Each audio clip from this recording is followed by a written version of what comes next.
Eid Mubarak, Emerald Cafe is open now.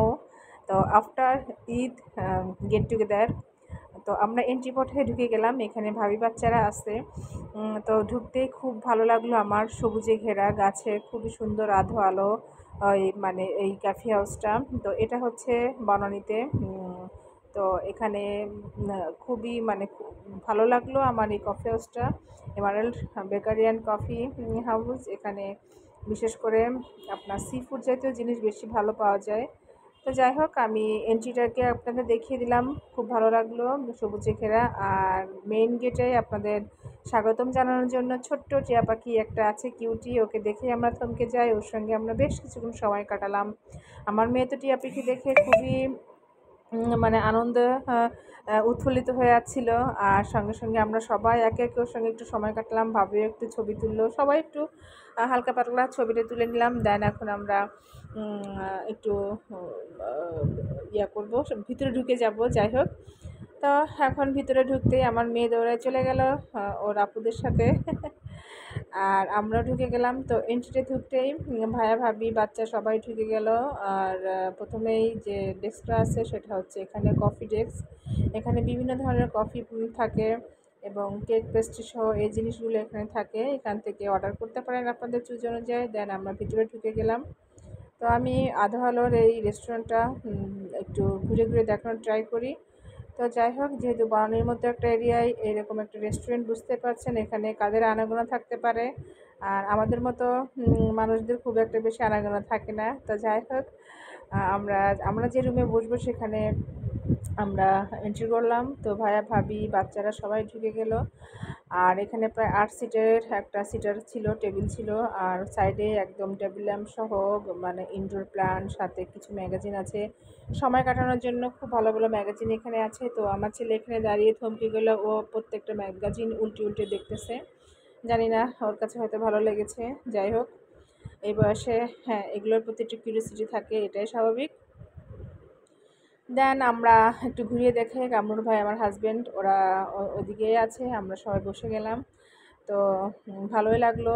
আর এই after Eid gate টুগেদারটা বিশেষ করে কামরুল, আমাদের শ্রদ্ধেয় প্রিয় কামরুল ভাইয়ের নিমন্ত্রণে আমরা এখানে এসেছি। আর একটা কথা ছিল, এটা আর একটা বিশেষ দিন ছিল আমাদের। কামরুল ভাইয়ের আজকে বার্থডে ছিল এই দিনে। তো সেই দুটো মানে দুয়ে দিয়ে চার করে ওই দিন আসলে আমরা একটু বেরিয়ে পড়লাম দুই ফ্যামিলি মিলেই আর কি। তো ভালো লাগলো। থ্যাংক ইউ সো মাচ ভাইয়া অ্যান্ড ভাবি, আপনাদের নিমন্ত্রণে একটা খুব সুন্দর গেট টুগেদার হয়ে গেল। আর এই রেস্টুরেন্টে বিশেষ করে আমাদের প্রিয় মামুনি শ্রেয়সী মাধ্যমে আসা, ও এটার এইটি মানে চুজ করেছে। ওই আর কি বিশেষ করে আমাদের এখানে নিয়ে এসেছে যে ওইখানে বনানীর রেস্টুরেন্টে যাব। তা যাই হোক, আমরা আর কি বসে গেলাম এবং মেনু চার্টগুলো দিয়ে দিল। তো এখন আমার হাজব্যান্ড বলতেছে, মামনি তুমি যেহেতু এখানে নিয়ে এসেছো তুমিই চুজ করো, আজকে তুমি যেসব জিনিস খাওয়াবা ওটাই আমরা খাবো, আমরা এগুলো নিজেরা কেউ কিছু পছন্দ করবো না। তা যাই হোক, এই রেস্টুরেন্টে বিশেষ করে সি ফুড জাতীয় জিনিসগুলো বেশি এখানে থাকে। দেন থাই ফুডগুলো বেশি থাকে এখানে। তো এগুলোর বেশি এখানে আনাগোনা। তো যাই হোক, সব কিছু মিলায়ে আমি শুধু আপনাদের দেখাচ্ছি যে এখানের সার্ভিসিংটা কেমন। খুবই ভালো। প্রথমেই রানার দিয়ে দিল ওরা, একটা কাগজের রানার এটা, এবং স্পুন সহ। এটা দেখে আমার খুব ভালো লাগলো। প্রত্যেকটা সবার সামনে সামনে এটা ওরা ডেকোরেট করতেছে। দেন অনেক গল্প আড্ডা চলতেছে, খুবই ভালো লাগতেছে, বাচ্চারাও খুব এনজয় করতেছে। বিশেষ করে ঈদের পরে এরকম একটা গেট টুগেদার আসলে দরকার ছিল। আবারও থ্যাংক ইউ ভাইয়া অ্যান্ড ভাবি। ভাবি খুবই অমায়িক। ভাবির কথা একটু কিছু বলি। ভাবি আসলে খুবই আন্তরিক, অমায়িক। অল্প দিনের পরিচয়ের মধ্যে ভাবির সঙ্গে খুবই ফ্রি হয়ে গিয়েছি। আর ভাইয়ার সঙ্গে তো আরও আগে থেকেই পরিচয় ছিল। তো সব কিছু মিলাই খুবই ভালো লাগলো। তো আমি একটু ক্যাপচার করি যে রানারটা দিয়েছিল, এটা কিন্তু একটা কাগজের রানার, ঠিক আছে, অন টাইম ইউজ করার। তো এটাও আমার কাছে খুব ভালো লাগলো, একটু ইউনিক টাইপের লাগলো। তারপরে আমাদের চলে আসলো, যেহেতু এটা আমার মেয়ে এটা অর্ডার করেছে, মানে ওর পছন্দ। এটা হচ্ছে ম্যাশ পটেটো এবং চিকেনের একটা মানে চিকেন মাশরুমের একটা স্টু। আর আমরা সি ফুডগুলো অর্ডার করেছিলাম। তো সি ফুডের ভিতরে এখানে আছে শ্রিম আছে, পটেটো আছে, তারপরে স্কুইজ না কি বলে, আমি শ্রীপুদারটা খাই না, অতটা অভ্যস্ত না। তারপরে একটা সামুদ্রিক ফিশ আছে। সব কিছু মিলে ভালো লাগলো, খুবই ভালো লাগলো আপনার মেনু চার্টটা। আর আমার ছেলে ওরাও ওদের পছন্দ মতো যার যার মতো ডিশ লাস্ট পর্যায়ে নেওয়া হলো। আর স্যুপটা ছিল একদম ডিফারেন্স। এখানে থাই স্যুপটা ছিল একদম ডিফারেন্স। এখানে মানে মিক্সড করে করা আর কি, গ্রেভি টাইপের মিক্সড করে করা ছিল।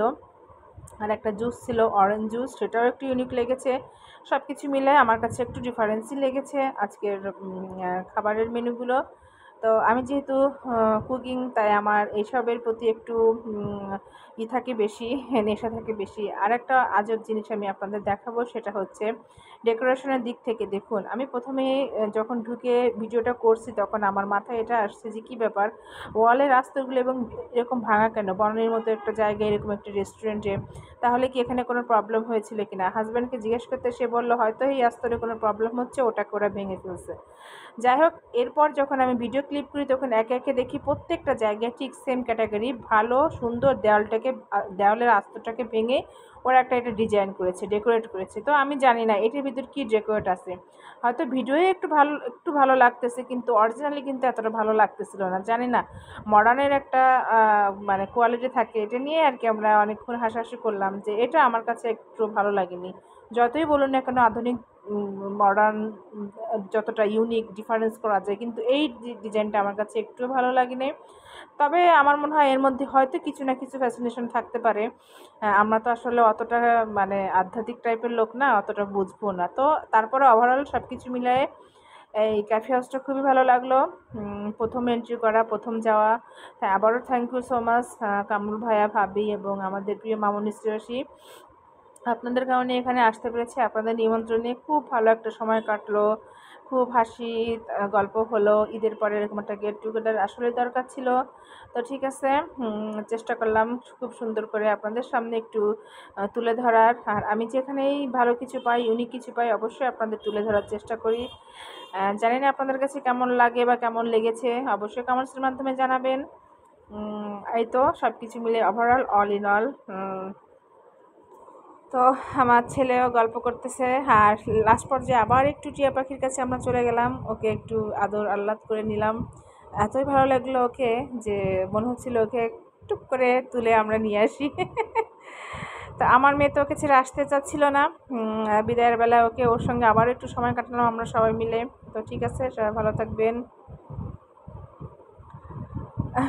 ওকে, আল্লাহ হাফেজ।